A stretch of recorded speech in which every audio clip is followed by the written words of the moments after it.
For me, writing is doing it. You work on your craft by crafting. You work by working. You get better by doing it. Every time you write, you confront a problem and you have to find a way to solve it. Much of the way you learn to solve problems is by reading.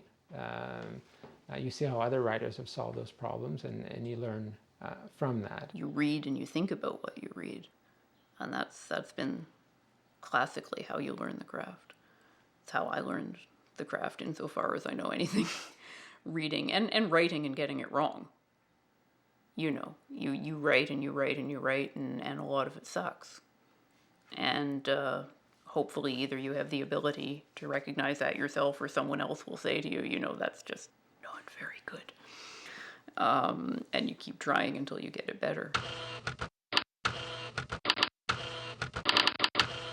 I'm not sure that people who really can't write can be taught to write. I think some people who can write, their writing can be improved by taking courses, by taking degrees in creative writing. They can certainly be improved, but I'd be unwilling to come down on either side of that issue as to whether writing can truly be taught or not. I think you can't teach talent. I think that's the obvious sort of ready answer. If you just can't work with words, then it's just not going to happen. And you know, a writing school is probably the wrong place for you. I don't think you can teach someone to be funny or to have an interesting way of looking at the world, or most importantly, to care about the way a sentence is written. I think a lot of people come into creative writing and they want to be a writer, right? They have this idea of what a writer is, and they want to be the writer.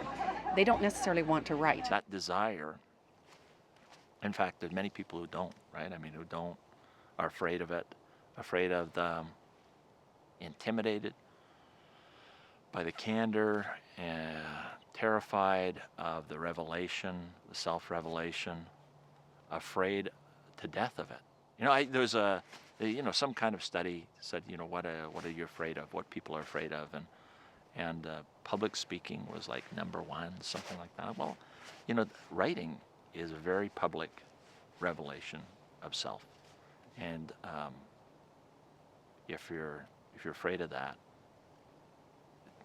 I don't know how to cure that.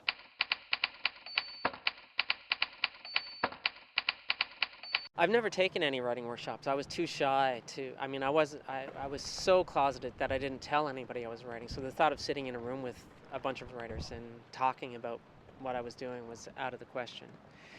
And I know I'm somebody who would have benefited from it. I learned really slowly. I spent years just sort of without a clue what I was doing, you know, just kind of crawling my way towards something with no outside help at all. When I first started writing, I hadn't taken any writing courses, and I thought because I had read a lot of books that I had somehow intuitively soaked up the how-to, and of course I hadn't. So when I started taking courses, I realized that there were so many things I didn't know. I didn't know what the difference between showing and telling was, you know, when I was just a reader. So I think that there's a lot of things that can be imparted. I think you can learn not just quick tips and tricks, but a real sense of structure and characterization that you may have only been able to intuit. But when you learn it, you can say, oh, so this is what I am doing, or this is what I should be doing more of. You can learn to push your plot arc forward faster. You can learn to bring out specific details of characterization rather than everything. You can hone your craft. It's a matter of, I think, when you come to it, whether you're ready to hear and apply what you learn from a teacher. Because I don't think it matters if you just go and take notes and then aren't in the midst of something and have no way to exercise that new knowledge. So, you know, the writing is the most important thing, and if you have somebody whispering in your ear a little bit, you know, if you do this rather than this, you'll get the effect you're after. I believe that everybody has a story, and I really believe that everybody could be a writer. There's a comedian in St. John's, a genius, Andy Jones, who I've heard say, you know, everybody should be drafted into going down to City Hall sometime and be forced to write their story and have all the stories of everybody who's ever been in St. John's, you know, lined up on the shelves of, you know, the basement of City Hall. I've always stayed away from teaching any kind of writing course. And I just taught my first one. I thought I could handle it because it was only 1 week long. It was a workshop in crime fiction at U of T's School of Continuing Studies. And the improvement, and it's not because of my skill as a teacher, but the improvement was dramatic from, I only had 4 students. In all 4 of them, the improvement was, you wouldn't know that the exercises that they did and the revisions they did were by the same people. I teach 1 night a week in Toronto, and it's a class that anybody can take. So I get people from all walks of life taking the class. And when I took over the class, I was warned that I'll have 12 really bad students who write terrible stuff, and you might get 1 who's okay. And I found the opposite. I find I can get pretty much everyone writing interesting work. So yes, I think it can be taught. I think it's really easy to teach lots of basic things about good writing, which is be specific. Think about what you smell or see in the room.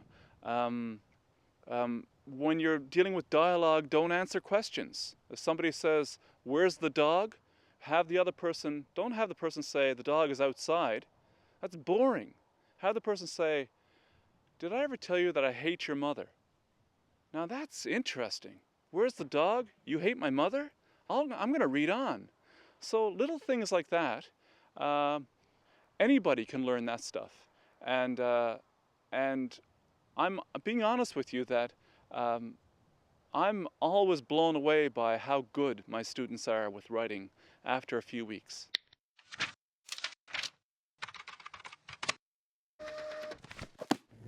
Why would anyone be a writer if they didn't get intense pleasure from language? Language is like blood. It's so personal. It's so important, so intense. There's something about words. It connects to being human. I mean, I guess there's like no other species that kind of just start wildly crying at a few marks on a page.